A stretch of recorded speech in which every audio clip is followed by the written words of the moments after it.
नमस्कार दोस्तों, वैदिक विज्ञान चैनल में आपका बहुत बहुत स्वागत है। भगवान विष्णु के 10 अवतारों के बारे में मैं आपसे चर्चा कर रहा था। इसी क्रम में आज मैं विष्णु भगवान के दूसरे अवतार के बारे में आपको उनकी कहानी बताऊंगा। लेकिन उससे पहले अगर हम वैज्ञानिक दृष्टि से देखें तो विज्ञान में ये बताया गया है कि जीवन का जो प्रारंभ है पृथ्वी पर वो जल से आरंभ हुआ था। और हमारे पूर्वजों का भी कहना है, शास्त्रों में भी कहा गया है कि पहला अवतार जो विष्णु भगवान का हुआ था वो मत्स्य रूप में हुआ था, अर्थात जब नई सृष्टि की रचना हुई थी तो जीवन जल से ही प्रारंभ हुआ था। तो मत्स्य अवतार मतलब जल में जीवन प्रारंभ हुआ। और आज आपसे मैं जो शेयर करने जा रहा हूं वो विष्णु भगवान का दूसरा अवतार है, जिसको हम कहते हैं कूर्मा अवतार। कूर्म मतलब कच्छप, कछुआ। तो कछुआ के रूप में उनका दूसरा अवतार हुआ था। और कछुआ भी कहाँ रहता है? जल में रहता है, लेकिन कछुआ पृथ्वी पर भी रह सकता है। तो यानी कि जो विष्णु भगवान का दूसरा अवतार था वो इस बात का द्योतक है कि जल में तो जीवन प्रारंभ हुआ था, उसके बाद वो धीरे धीरे पृथ्वी पर भी जीवन आया। तो हमने उसको वैज्ञानिक टर्म्स में भी आपको बताया कि विज्ञान में क्या कहा गया था। तो अब जीवन को जल से भूमि की ओर आना था। ऐसे रूप में जो जल और भूमि दोनों स्थान पर समान रूप से रह सके, कछुए से अच्छा कौन सा रूप होता? तो विष्णु भगवान जी ने कछुए का अवतार लिया और इसे कूर्मा अवतार कहा गया। तो कूर्मा अवतार की कहानी ऐसे है। महर्षि अत्रि के पुत्र दुर्वासा ऋषि बड़े ही तेजस्वी मुनि हुए थे। वह महान तपस्वी और अत्यंत क्रोधी तथा संपूर्ण लोकों को क्षोभ में डालने वाले ऋषि मुनि कहलाते थे। उनके क्रोध की तो चर्चा चारों तरफ रहती। तो एक समय की बात है जब दुर्वासा ऋषि देवराज इंद्र से मिलने के लिए स्वर्गलोक में गए। तो जब वो दुर्वासा ऋषि उनसे मिलने पहुंचे, उस वक्त देवराज इंद्र ऐरावत हाथी पर बैठकर कहीं जाने के लिए तैयार थे। उन्हें देखकर जो दुर्वासा ऋषि थे, जो बहुत ही महातपस्वी ऋषि थे, वो प्रसन्न हो गए और उन्होंने विनीत भाव से देवराज इंद्र को एक पारिजात की माला भेंट की। देवराज ने उसे लेकर हाथी के मस्तक पे डाल दिया और स्वयं नंदन वन की ओर चल दिए। हाथी अपने मद में मस्त था और उसने अपनी सूंड से उस माला को उतार लिया और उसको मसल कर तोड़कर जमीन पर फेंक दिया। अब दुर्वासा ऋषि ने जब ये देखा तो उनको अत्यंत क्रोध आ गया। और जब उनको क्रोध आता था तो आप सभी को पता है कि वो तुरंत शाप दे देते थे। तो उन्होंने शाप दिया देवराज को और कहा कि तुम त्रिभुवन की राज लक्ष्मी से संपन्न होने के कारण आज जो मेरा अपमान किया है, इसलिए तीनों लोकों की जो लक्ष्मी हैं वो नष्ट हो जाएंगी और आप उससे दूर हो जाएंगे। जब दुर्वासा ऋषि ने ऐसा शाप दे दिया इंद्र भगवान को, तो इंद्र भगवान कहीं नहीं गए और अपने नगर को लौट आए। और इतना शाप देने के बाद ही जो जगत माता माँ लक्ष्मी हैं वो अंतर्धान हो गई। ब्रह्मा और बाकी देवता, गंधर्व, यक्ष, किन्नर, दैत्य, दानव, नाग, मनुष्य, राक्षस, पशु, पक्षी, कीट और जो भी जगत के समस्त चराचर प्राणी थे वो दरिद्रता के मारे दुख भोगने लगे, क्योंकि माता लक्ष्मी तो अंतर्ध्यान हो गई। और जब माता लक्ष्मी का अंतर्ध्यान जैसे ही हुआ, सब लोग भूख प्यास से पीड़ित होकर तड़पने लगे। तब वो ब्रह्मा जी की याद आई और सभी लोग ब्रह्मा जी के पास जाकर याचना करने लगे कि भगवान, तीनों लोग भूख प्यास से पीड़ित हैं, आप सब लोगों के स्वामी और रक्षक हैं, अतः हम आपकी शरण में आए हैं। हे ब्रह्मा, आप हमारी रक्षा करें। तो इतना सुनकर ब्रह्मा जी बोले, सभी लोग सुनिए, देव इंद्र के अनाचार की वजह से यह संकट हुआ है। उन्होंने अपने बर्ताव से महात्मा दुर्वासा को क्रोधित कर दिया है, कुपित कर दिया है। उन्हीं के क्रोध से आज तीनों लोकों का नाश हो रहा है। जिनकी कृपा कटाक्ष से सब लोग सुखी होते हैं, वे जगत माता लक्ष्मी अंतर्धान हो गई हैं। जब तक वे अपनी कृपा दृष्टि से नहीं देखेंगी तब तक सब लोग दुखी ही रहेंगे। तो ब्रह्मा जी ने सबको सुझाव दिया कि हम सब लोग चलकर क्षीर सागर में विराजमान जो हमारे सनातन देव हैं, भगवान नारायण हैं, उनकी आराधना करेंगे और अगर वो प्रसन्न हो गए तो संपूर्ण जगत का कल्याण होगा। तो सभी देवी देवताओं ने ऐसा निश्चय किया और ब्रह्मा जी के साथ जितने भी महर्षि थे, भृगु आदि महर्षियों के साथ क्षीर सागर पर चले गए और विधि पूर्वक जो पुरुष सूक्त है, पुरुषोत्तम जिसको कहते हैं, उसके द्वारा उनकी आराधना करने लगे। ये क्या होता है पुरुष सूक्तम? तो मैं पुरुष सूक्तम का जो लिंक है डिस्क्रिप्शन में दे दूंगा। उसमें श्री नारायण जी की आराधना बताई गई है, और अगर हम लोग भी अपने जीवन में रोजाना या जब भी स्वेच्छा से उसका पाठ कर सकें तो अति उत्तम होगा। ओम तक्षम योरा वृणीमहे गातुम यज्ञाय गातुम यज्ञपतये दैवी स्वस्तिरस्तु नः स्वस्तिर्मानुषेभ्यः ऊर्ध्वं जिगातु भेषजं सन्नो अस्तु द्विपदे शम चतुष्पदे। ओम शांति शांति शांति। और इसके बाद आप पुरुष सूक्तम का पाठ कर सकते हैं। तो कहानी में आगे बढ़ते हैं। सभी लोगों ने अष्टाक्षर मंत्र का जाप परमेश्वर का ध्यान करते हुए शुरू किया। अष्टाक्षर मंत्र क्या होता है? ओम नमो नारायणाय। ओम एक अक्षर, न दूसरा, मो तीसरा अक्षर, ना चौथा अक्षर, रा पांचवा अक्षर, य छठा अक्षर, ड़ा सातवां अक्षर, य आठवां अक्षर। ओम नमो नारायणाय। इस मंत्र से उनका ध्यान किया और उसके बाद हवन किया तथा अन्य दिव्य स्तोत्रों से उनका स्तवन किया और विधिवत नमस्कार करते हुए पूजन किया। ये सब करने के पश्चात इससे प्रसन्न हो गए भगवान विष्णु और सभी देवताओं को उन्होंने दर्शन दिया और कृपा पूर्वक कहा, हे देवगण, मैं वर देना चाहता हूँ, आप लोग इच्छानुसार वर मांग सकते हो। यह सुनकर ब्रह्मा और संपूर्ण देवता हाथ जोड़कर बोले, भगवान, दुर्वासा मुनि के शाप से तीनों लोग संपत्तिहीन हो गए हैं। हे पुरुषोत्तम, इसलिए हम सब आपकी शरण में आए हैं, कृपा कीजिए। तो श्री भगवान बोले, देवताओं, अत्रि कुमार दुर्वासा मुनि के शाप से भगवती लक्ष्मी अंतर्ध्यान हो गई हैं, अतः तुम लोग मंदराचल पर्वत को उखाड़कर क्षीर समुद्र में रखो और उसे मथानी बना नागराज वासुकी को रस्सी की जगह उसमें लपेट दो। फिर दैत्य गंधर्व और दानवों के साथ मिलकर समुद्र का मंथन करो। उसके बाद जगत की रक्षा के लिए माँ लक्ष्मी जरूर प्रकट होंगी। उनकी कृपा दृष्टि पड़ते ही तुम लोग महान सौभाग्यशाली हो जाओगे, इसमें कोई संदेह नहीं है। और मैं कूर्म रूप में मंदराचल पर्वत को अपनी पीठ पर धारण करूंगा तथा मैं ही संपूर्ण देवताओं में प्रवेश करके अपनी शक्ति से उन्हें बल प्रदान करूंगा। श्री पुरुषोत्तम के ऐसा कहने पर ब्रह्मा आदि संपूर्ण देवता ने उन्हें नमस्कार किया, उनकी स्तुति की और वहां इतना करते ही श्री पुरुषोत्तम नारायण वहां से अंतर्ध्यान हो गए। उसके बाद संपूर्ण देवता और महाबली दानव आदि ने मंदराचल पर्वत को उखाड़कर क्षीर सागर में रखा। इसी समय अमित पराक्रमी भूत भावन भगवान नारायण ने कछुए के रूप में प्रकट होकर उस पर्वत को अपनी पीठ पर धारण कर लिया और एक हाथ से उन सर्वव्यापी अविनाशी प्रभु ने उसके शिखर को भी पकड़ रखा था। उसके बाद देवता और असुर मंदराचल पर्वत में नागराज वासुकी को लपेटकर क्षीर सागर का मंथन करने लगे। जिस समय महाबली देवता लक्ष्मी को प्रकट करने के लिए क्षीर सागर को मथ रहे थे, उसी समय संपूर्ण महर्षि उपवास करके मन और इंद्रियों के संयम पूर्वक श्री सूक्त और विष्णु सहस्त्र नाम का पाठ करने लगे। शुद्ध एकादशी तिथि को समुद्र का मंथन आरंभ हुआ था। उस दिन एकादशी तिथि थी और उसी दिन समुद्र मंथन आरंभ हुआ था। और उस समय लक्ष्मी के प्रादुर्भाव की अभिलाषा रखते हुए सभी ब्राह्मणों और मुनिवरों ने भगवान लक्ष्मी नारायण का ध्यान और पूजन किया। उस मुहूर्त में सबसे पहले कालाकूट नामक भयंकर विष प्रकट हुआ, जो बहुत बड़े पिंड के रूप में था। वह विष अग्नि के समान अत्यंत भयंकर दिखाई दे रहा था। उसे देखते ही संपूर्ण देवता और दानव भय से व्याकुल हो गए और इधर उधर भागने लगे।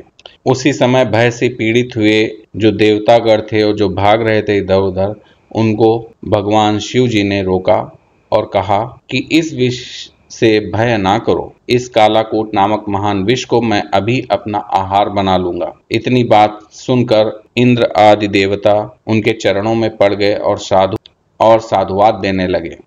उसी समय माता पार्वती भी उनके साथ खड़ी थी। इतना कहने के बाद भगवान शिव ने श्री नारायण का ध्यान किया और उनके 3 नाम रूपी महामंत्र का भक्तिपूर्वक जप करते हुए उस भयंकर विष को पी लिया। उसी वक्त माता पार्वती जो उनके साथ खड़ी थी, उन्होंने उनके गले को पकड़ लिया। ऐसे में ना तो विष उनके गले से बाहर निकला और ना ही शरीर के अंदर गया, वह उनके गले में ही अटक गया, जिसके वजह से उनका गला का रंग नीला पड़ गया और वह नीलकंठ कहलाया। इसे काला बक्ष नाग भी कहते हैं। जो कालाकूट विष था उसे काला बक्ष नाग भी कहते हैं। भगवान शिव जी ने 3 कौन से नाम उनके लिए थे? अच्युत, अनंत और गोविंद। ये श्री हरि के ही 3 नाम हैं। जो एकाग्रचित हो इनके आदि में प्रणव और अंत में नमः जोड़कर भक्त पूर्वक जप करता है, उसको महान फल प्राप्त होता है। जैसे ओम अच्युताय नमः, ओम अनंताय नमः, ओम गोविंदाय नमः, ऐसे आपको जप करना चाहिए। तो जब इनका आप जाप करते हैं तो काल और मृत्यु से कभी भी भय नहीं होता है। इसमें कहा गया है, अच्युतानंद गोविंद इति नामत्रयम् हरेः यो जपेत प्रयतो भक्त्या प्रणवाद्यम नमोन्तकम तस्य मृत्यु भयम नास्ति विश्व रोगाग्निजम महत् नामत्रयम् महामंत्रम जपेत्याह प्रयतात्मवान काल मृत्यु भयम चापि तस्य नास्ति किमन्यतः। तो जो मैंने आपको समझाया वो इस मंत्र में कहा गया है। इसके बाद क्या हुआ? समुद्र मंथन करने पर लक्ष्मी जी की जो बड़ी बहन है, मीन्स कालाकूट विष के बाद कौन प्रकट हुआ? माता लक्ष्मी की बड़ी बहन दरिद्रा देवी प्रकट हुई। वह लाल वस्त्र पहने थी। उन्होंने जितने भी देवता वहां थे उनसे पूछा कि उनके लिए क्या आज्ञा है। तब देवताओं ने उनसे कहा, जिनके घर में प्रतिदिन कलह होती हो वहीं हम तुम्हें रहने के लिए स्थान देते हैं। तुम अमंगल को साथ लेकर उन्हीं घरों में जा बसो जहां कठोर भाषण दिया जाता हो, जहां रहने वाले सदा झूठ बोलते हों, जो मलिन अंतःकरण वाले पापी संध्या के समय सोते हों, उन्हीं के घर में दुख और दरिद्रता प्रदान करती हुई तुम नित्य निवास करो। महादेवी, जो खोटी बुद्धि वाला मनुष्य पैर धोए बिना ही आचमन करता है, उस पाप परायण मानव की ही तुम सेवा करो। तो कलह प्रिया दरिद्रा देवी को इस प्रकार का जब आदेश संपूर्ण देवताओं ने दिया तो वो वहां से चली गईं और उसके बाद सभी देवताओं ने पुनः क्षीर सागर का मंथन शुरू कर दिया। देखिए कहानी कितनी रोचक है, इसमें कितनी हमें शिक्षाएं दी गई हैं इस कहानी के माध्यम से। ये जो भगवान विष्णु के अवतार थे, जो देवतागण और हमारे जो परब्रह्म हैं, ये जब भी कोई कृत्य या जो भी कोई खेल रचते थे उससे हमें सीख मिलती थी। जैसे दरिद्रा देवी को कहाँ कहाँ रहने के लिए? जिनके घर में कलह हो, जहाँ पर लोग लड़ाई करते हो, जिनके यहाँ सदा झूठ बोला जाता हो, जो सूर्यास्त के समय सो रहे होते हो, तो ऐसे बहुत सारी चीजें इसमें कही गई हैं कि उनके यहाँ दरिद्रता ही निवास करती है, इसलिए तुम जाओ वहां पर अपना निवास करो। अब आगे बढ़ते हैं। जब क्षीर सागर का पुनः मंथन प्रारंभ हो गया तब सुंदर नेत्रों वाली वारुणी देवी प्रकट हुई। दरिद्रा देवी के बाद कौन प्रकट हुआ? वारुणी देवी प्रकट हुई, जिसे नागराज अनंत ने ग्रहण कर लिया। उसके पश्चात समस्त शुभ लक्षणों से सुशोभित और सब प्रकार के आभूषणों से विभूषित एक और स्त्री प्रकट हुई, जिसे गरुण ने अपनी पत्नी बना लिया।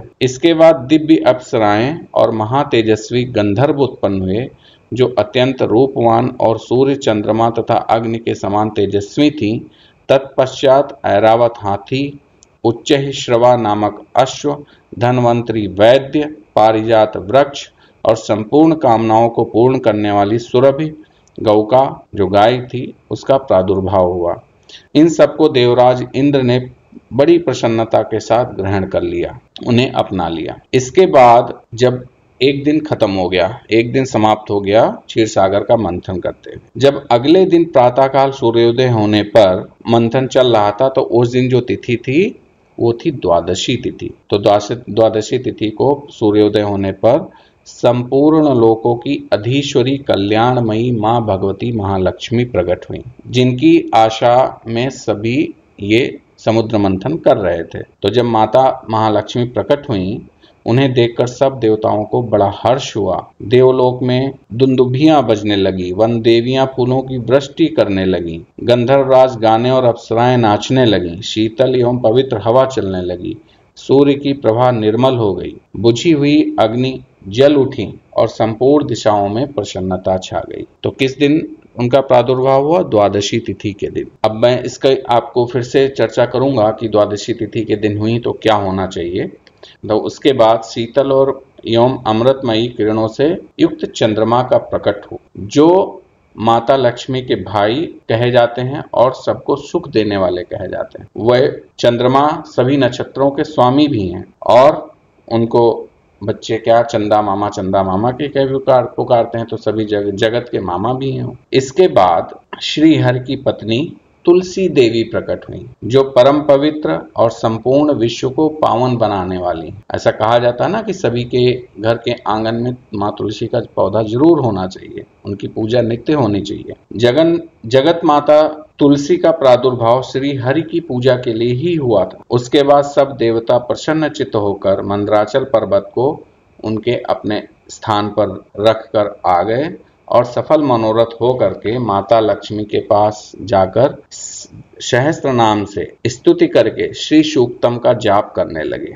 तब माता भगवती लक्ष्मी ने प्रसन्न होकर संपूर्ण देवताओं से कहा, हे देवों, तुम्हारा कल्याण हो, मैं तुम्हें वर देना चाहती हूँ, मुझसे मनोवांछित वर मांग लो। सभी देवता खुश हो गए और बोले, संपूर्ण लोकों के स्वामी भगवान विष्णु की प्रियतमा माँ देवी लक्ष्मी, आप हम लोगों पर प्रसन्न हो और श्री विष्णु के वक्ष स्थल में सदा निवास करें, कभी भगवान से अलग ना हो तथा तीनों लोकों का कभी भी परित्याग ना करें। हे देवी, यही हमारे लिए श्रेष्ठ वर होगा। हे जगत माता, आपको नमस्कार है, हम आपसे सिर्फ इतनी इच्छा रखते हैं। तो जब देवताओं के ऐसा कहने पे माता लक्ष्मी ने एव मस्तु कहकर उनकी प्रार्थना स्वीकार कर ली। उसके बाद क्षीर सागर पर भगवान नारायण और ब्रह्मा जी भी प्रकट हुए। तो देवताओं ने जनार्दन को नमस्कार करके उनका स्तवन किया और प्रसन्न वदन हो हाथ जोड़कर कहा, हे सर्वेश्वर, आप अपनी प्रियतमा और महारानी लक्ष्मी देवी को, जो कभी आपसे अब अलग होने वाली नहीं हैं, जगत की रक्षा के लिए ग्रहण कीजिए। ऐसा कहकर ब्रह्मा और आदि देवता और जितने भी ऋषि मुनि थे, नाना प्रकार के रत्नों से बने हुए दिव्य पीठ पर भगवान विष्णु और भगवती लक्ष्मी को बिठाया तथा नेत्रों से आनंद के आंसू बहाते हुए उन्हें दिव्य वस्त्र, दिव्य माला, रत्नमय आभूषण एवं दिव्य फलों से उन दोनों का पूजन किया। क्षीर सागर से कोमल दलों वाली तुलसी देवी भी प्रकट हुई थी। उनके द्वारा उन्होंने लक्ष्मी के युगल चरणों का अर्चन किया और फिर 3 बार प्रदक्षिणा की। उसके बाद बारंबार नमस्कार करके दिव्य स्तोत्रों से उनकी पूजा स्तुति की। इसके जो भगवान श्री हरि थे और माता लक्ष्मी थी, वो प्रसन्न होकर देवताओं को मनोवांछित वरदान दिया। तब से देवता और मनुष्य आदि प्राणी बहुत प्रसन्न रहने लगे और सभी के यहाँ धन धान की प्रचुर वृद्धि हुई। इस सब के बाद लक्ष्मी सहित भगवान विष्णु प्रसन्न होकर संपूर्ण लोगों के हितों के लिए सभी लोगों से कहा कि एकादशी तिथि के दिन आप लोगों ने समुद्र मंथन शुरू किया था, तो एकादशी तिथि परम पूर्णिमयी तिथि है। एकादशी तिथि सभी उपद्रवों को शांत करने वाली तिथि है। तुम लोगों ने लक्ष्मी का दर्शन पाने के लिए इस तिथि को उपवास किया है, क्योंकि मैंने बताया कि सभी ऋषि मुनि उपवास करके और पूजा प्रार्थना कर रहे थे। सभी देवताओं ने उपवास किया था और माता लक्ष्मी ने द्वादशी के दिन दर्शन दिया, प्रादुर्भाव हुआ। तो आज से जो लोग एकादशी को उपवास रखेंगे, और चूंकि द्वादशी तिथि मुझे अति प्रिय इसलिए है क्योंकि माता लक्ष्मी ने का प्रादुर्भाव द्वादशी तिथि को हुआ, तो द्वादशी तिथि को अगर प्रातःकाल होने के बाद सूर्योदय होने पर बड़ी श्रद्धा के साथ अगर माता लक्ष्मी और तुलसी के साथ मेरा पूजन करेंगे, वह सब बंधनों से मुक्त होकर मेरे परम पद को प्राप्त होंगे। तो इसीलिए एकादशी का व्रत बहुत ही शुभ माना गया, जो महीने में 2 बार एकादशी तिथि आती है। और इसीलिए कहा जाता है कि जब हरि का वास हो तभी एकादशी का व्रत का पारण करना चाहिए, व्रत को तोड़ना चाहिए, व्रत को खोलना चाहिए। तो जब द्वादशी तिथि लगती है अगले दिन और हरि का वास होता है, तभी व्रत को खोलना चाहिए। ऐसा कहकर भगवान विष्णु और माता लक्ष्मी के साथ अपने निवास स्थान क्षीरसागर चले गए। तो दोस्तों, आज हमने भगवान विष्णु के कूर्मा अवतार की कथा आपको बताई, उनकी कहानी सुनाई। इस कहानी से हमें बहुत सारी सीख मिलती है। उस सीख को हमें अपने जीवन में अगर हम उतार सकते हैं तो बड़ी अच्छी बात है। भगवान विष्णु के तीसरे अवतार के साथ मैं आपके सामने फिर प्रस्तुत होऊंगा। तब तक के लिए नमस्कार, धन्यवाद।